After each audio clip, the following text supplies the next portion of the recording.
Kuwait گئے حیدرآباد کے ایک نوجوان کے لاپتہ ہونے کا معاملہ اب ہندوستان کی وزارت خارجہ تک پہنچ گیا ہے۔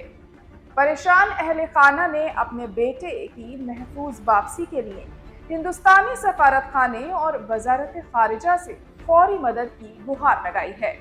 حیدرآباد کے تالاب کٹا علاقے کے بھوانی نگر کے رہنے والے محمد عقیل احمد اکتوبر 2025 میں روزگار کی تلاش میں کویت گئے تھے۔ انہیں ایک اسپانسر کے تحت ہاؤس ڈرائیور کی نوکری ملی تھی، لیکن اب ان کے لاپتہ ہونے کی خبر سے پورا خاندان صدمے اور فکر میں ہے۔ اہل خانہ کا کہنا ہے کہ کافی وقت سے محمد عقیل سے کوئی رابطہ نہیں ہو سکا ہے۔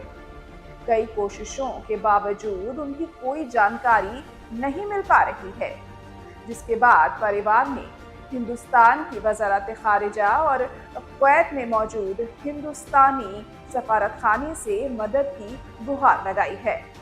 اس معاملے نے تب توجہ حاصل کی جب MBT کے ترجمان امجد اللہ خان نے پریوار کی درخواست کو social media platform X پر ساجھا کیا۔ انہوں نے وزیر خارجہ ڈاکٹر ایس جے شنکر سے گزارش کی کہ کویت میں ہندوستانی سفارت خانے کو فوراً اس معاملے میں دخل دینے کی ہدایت دی جائے تاکہ محمد عقیل کا جلد سے جلد پتہ لگایا جا سکے اور انہیں محفوظ طور پر ہندوستان واپس بلایا جا سکے۔ فی الحال پریوار اپنے بیٹے کی سلامتی کی دعا کر رہا ہے اور امید لگائے بیٹھا ہے کہ اس سرکاری ایجنسیوں کی کوششوں سے جلد کوئی اچھی خبر سامنے آئے گی۔